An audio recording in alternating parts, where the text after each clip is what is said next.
We begin with a refractory clinical case. This patient presents with a non-healing ulcer located on the medial malleolus that has resisted local treatment for 4 months. The patient is a 65-year-old female who has been referred for advanced vascular intervention. The physical location of this wound typically drives a rapid pattern recognition diagnosis. A lesion on the medial aspect of the ankle strongly suggests isolated venous incompetency. Treating this pathology based purely on geographic location without systemic investigation leads to catastrophic clinical failure. Resolving a complex mixed etiology ulcer requires the surgeon to actively suspend initial assumptions and hunt for hidden ischemia, which is a severe restriction in blood supply to the tissues. The patient's systemic history reveals a severe atherosclerotic risk profile that contradicts a purely venous diagnosis. The first indicator of systemic vascular compromise is her documented history of coronary artery disease, a condition involving the narrowing of the blood vessels supplying the heart.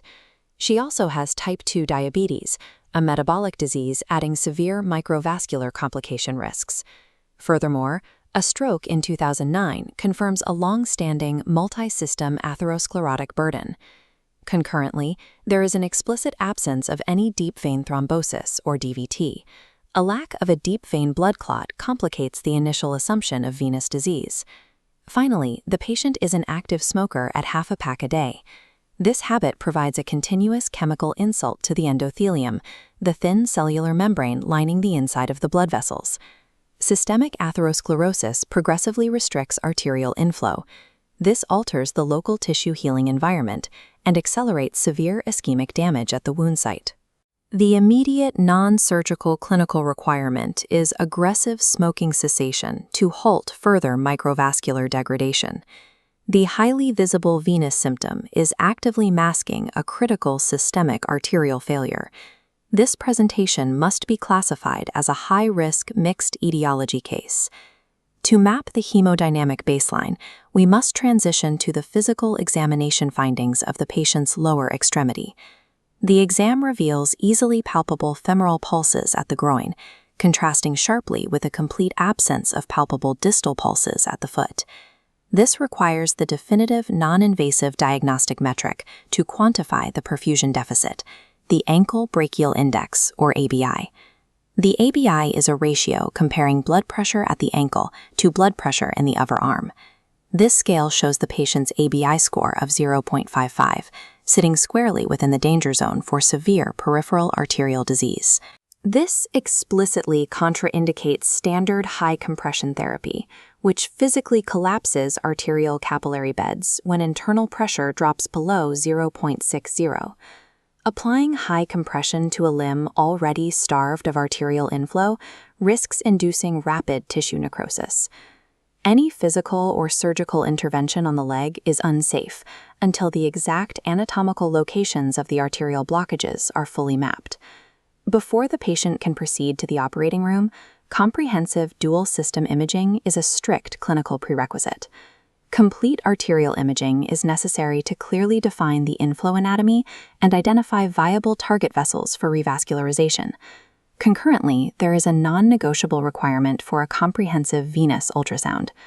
This animated map highlights the 3 distinct venous targets that must be assessed: superficial incompetency, deep incompetency, and specific perforator failures.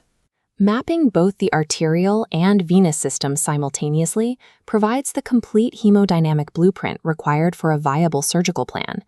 In mixed etiology pathology, proceeding with incomplete anatomical imaging of either system virtually guarantees surgical failure and limb loss. This specific patient's treatment plan centers on an anatomical conflict involving the great saphenous vein, or GSV, the large superficial blood vessel running near the inside surface of the leg. Under standard venous protocols, a diseased GSV is typically stripped or thermally ablated to cure localized venous hypertension. However, in the presence of severe arterial disease, this exact same GSV acts as the gold standard autologous conduit for bypass surgery. The surgeon must preserve a healthy segment of the patient's own vein to successfully graft it into a high-pressure arterial bypass position. This creates an urgent requirement to meticulously evaluate the GSV's suitability as a bypass conduit during the initial venous ultrasound phase. The GSV's dual identity establishes a governing clinical rule. Securing arterial inflow must always supersede the immediate correction of venous incompetency. Resolving both pathologies requires a simultaneous but strictly sequenced combined operative procedure. This flowchart illustrates the absolute chronological rule that dictates the entire operation. Arterial revascularization must strictly precede any venous intervention. In the first operative phase, the evaluated GSV conduit is utilized to physically bypass the arterial occlusions and restore necessary inflow. Establishing strong, reliable arterial inflow stabilizes the surrounding tissue, finally making it hemodynamically safe to proceed with venous correction. The secondary phase addresses venous incompetency through a targeted suprageniculate saphenectomy, the surgical removal of the diseased vein segment above the knee. Sequencing the surgery to definitively secure inflow before restricting outflow is the only viable operative path to total limb salvage. This individual case study reflects broader implications for modern vascular surgical training and clinical practice. Mastering both complex endovascular arterial techniques and open venous management is now mandatory to resolve advanced patient presentations. Premier medical institutions integrate these specialties into unified departments to prevent siloed single-system surgical errors. The curriculum of the European Vascular course provides clear evidence of the industry's demand for this dual-track surgical mastery. Advanced Continuing Medical Education, or CME, programs now dedicate distinct but parallel instructional tracks to both arterial and venous pathologies to train fully complete surgeons. The modern vascular surgeon must transcend basic pattern recognition and master multi-system hemodynamic sequencing to save the limb.